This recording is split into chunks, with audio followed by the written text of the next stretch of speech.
오늘은 요한복음 17장 20절부터 26절까지 말씀을 함께 나눠보겠습니다. 요한복음 17장 20절부터 26절까지 말씀을 제가 봉독해 드리겠습니다. 내가 비옵는 것은 이 사람들만 위함이 아니요 또 그들의 말로 말미암아 나를 믿는 사람들도 위함이니 아버지여 아버지께서 내 안에 내가 아버지 안에 있는 것 같이 그들도 다 하나가 되어 우리 안에 있게 하사 세상으로 아버지께서 나를 보내신 것을 믿게 하옵소서. 내게 주신 영광을 내가 그들에게 주었사오니 이는 우리가 하나 된 것 같이 그들도 하나가 되게 하려 함이니이다. 곧 내가 그들 안에 있고 아버지께서 내 안에 계시어 그들로 온전함을 이루어 하나가 되게 하려 함은 아버지께서 나를 보내신 것과 또 나를 사랑하심 같이 그들도 사랑하신 것을 세상으로 알게 하려 함이로소이다. 아버지여, 내게 주신 자도 나 있는 곳에 나와 함께 있어 아버지께서 창세전부터 나를 사랑하심으로 내게 주신 나의 영광을 그들로 보게 하시기를 원하옵나이다. 의로우시다 아버지여, 세상이 아버지를 알지 못하여도 나는 아버지를 알았사옵고 그들도 아버지께서 나를 보내신 줄 알았사옵나이다. 내가 아버지의 이름을 그들에게 알게 하였고 또 알게 하리니 이는 나를 사랑하신 사랑이 그들 안에 있고 나도 그들 안에 있게 하려 함이니이다. 아멘. 오늘 말씀은 세상 중에서 구별되어 택하심을 받고서 아들께서 알려주시는 아버지를 알고 또 이렇게 아버지를 알려주시는 아들을 믿는 이 사람들을 세상으로 보내시는 목적에 대한 말씀입니다. 주님은 20절에서 내가 비옵는 것은 이 사람들만 위함이 아니요 라고 하셨는데 이 말씀은 아버지께서 주님께 맡기신 사람들에게 아버지의 이름을 나타내어 알리는 일이 십자가에서 죽으시고 부활 승천하심으로 끝나지 않고 계속될 것임을 보여줍니다.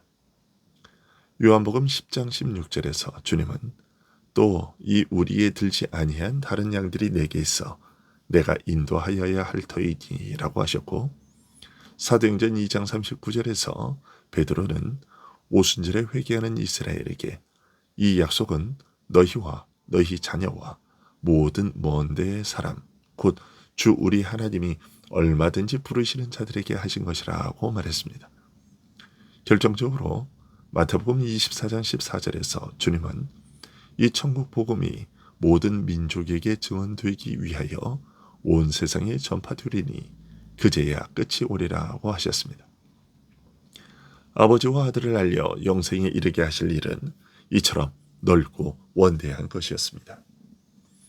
이어서 주님은 이처럼 원대한 일이 어떤 방법으로 이루어질 것인지에 대해 말씀하셨는데 20절에서 또 그들의 말로 말미암아 나를 믿는 사람들도 위함이니 라고 하신 말씀이 그것입니다.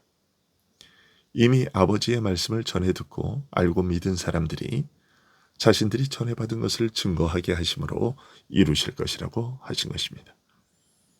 그러나 그들이 전하는 말을 듣고 믿는다고 해서 단순히 그들이 전한 말과 지식 내용을 전달받음으로 영생을 얻게 되는 것이 아닙니다. 그들이 전하는 말씀을 수단으로 하여 성령께서 친히 증거하시기에 믿음에 이르게 되는 것입니다. 그러면 아버지와 아들을 먼저 믿은 자들이 증거하는 말을 통해서 또 믿게 되는 그 일은 어떤 결과를 이루어낼까요? 우리는 그것을 21절에 아버지께서 내 안에 내가 아버지 안에 있는 것 같이 그들도 다 하나가 되어 우리 안에 있게 하사라는 말씀을 통해 알게 됩니다. 전해지는 것을 듣고 믿는 이런 일을 통해 혈통과 세대의 장벽이 허물어지고 이스라엘과 이방이 그리고 오늘을 사는 자와 내일의 올 자가 다 하나가 된다는 것입니다. 단순히 심리적 유대감이나 일체감 정도가 아니라 아버지께서 아들 안에 계시고 아들께서 아들 안에 계시는 것과 같이 믿는 자로 하여금 아버지와 아들 안에 있게 된다는 것입니다. 이런 일이 가능한 것은 앞서 말한 바대로 성령께서 역사하기 때문입니다. 그러면 성령의 증거하심을 따라 아들에 대하여 증거하게 하시는 목적은 또 무엇일까요? 그 목적은 21절을 통해 알게 됩니다. 세상으로 아버지께서 나를 보내신 것을 믿게 하옵소서라는 말에서 드러납니다. 아버지와 아들을 믿게 하려 함이며 영생을 얻게 하려 함입니다.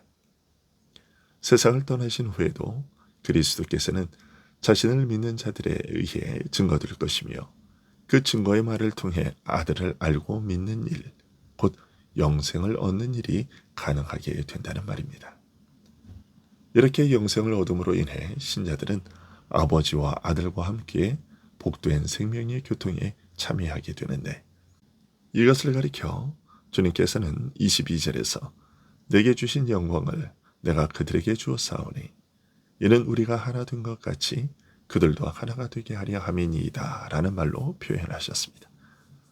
그리고 이런 하나됨에 대하여서는 23절에서 내가 그들 안에 있고 아버지께서 내 안에 계시어 그들로 온전함을 이루어 하나가 되게 하려 하심이라고 하셨습니다.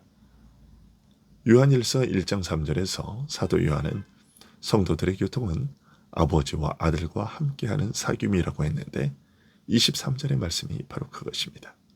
즉 아들께서 우리 안에 계시고 그 아들 안에 아버지께서 계심으로써 완전한 영적 교통과 하나됨이 실현될 것이라는 말입니다.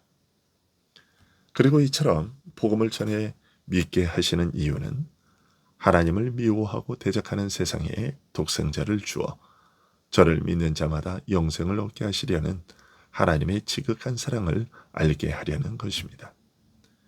23절에서 주님이 아버지께서 나를 보내신 것과 또 나를 사랑하심 같이 그들도 사랑하신 것을 세상으로 알게 하려 함이로소이다 라고 하신 말씀이 이것을 알려주고 있습니다.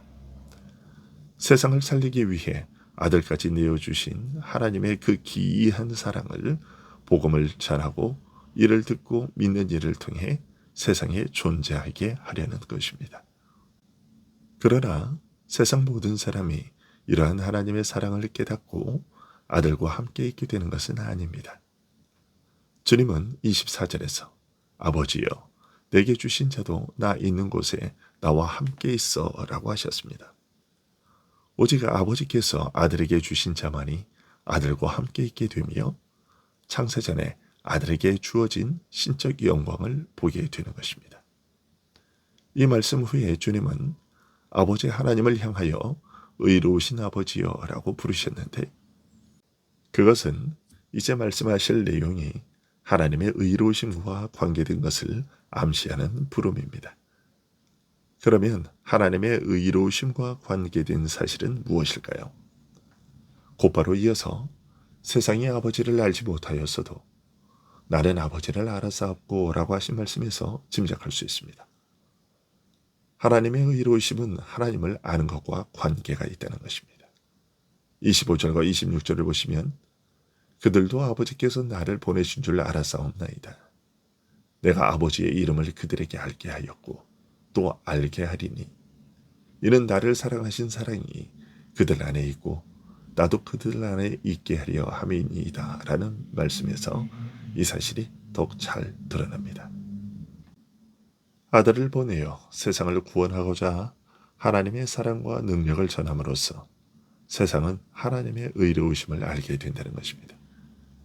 세상에서 구별하여 택하신 자들에게 아들께서 아버지의 이름을 알리신 결과 그들은 불의한 세상이 알지 못하는 아버지와 그의 의로우심을 알게 되었고, 또한 의로우신 아버지께서 아들을 보내신 사실을 믿게 되었다는 뜻입니다.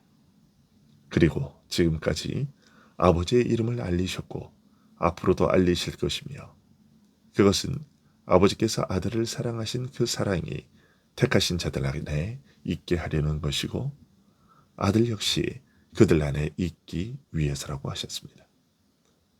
세상을 지극히 사랑하여 아들을 주신 아버지를 알리셔서 독생자를 사랑하신 그 기이한 사랑이 믿는 자 안에 있게 하시는 일을 계속 이어가시되 영생의 복음이 땅끝에 이르기까지 세상 끝날까지 이어가실 것을 알려주신 것입니다. 기도하겠습니다.